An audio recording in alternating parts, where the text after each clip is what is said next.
ಕಾಡಿಂದ ಬಂದವರು ರಥ ಕಟ್ಟುವುದು ಸಂಪ್ರದಾಯ. ಇಲ್ಲಿ ಇನ್ ಮುಂದೆ ನಾವು ನಡ್ಸ್ಕೊಡ್ತೇವೆ.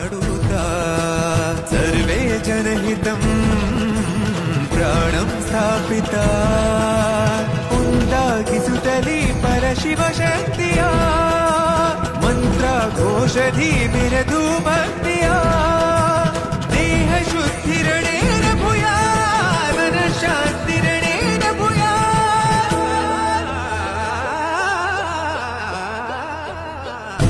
ದೇಹಾಲಯವೇ ದೇವಾಲಯವು ಲೋಕಾನುಗ್ರಹವೇ ದೈವಾನುಗ್ರಹವು ಪ್ರಣವ ಸ್ವರೂಪ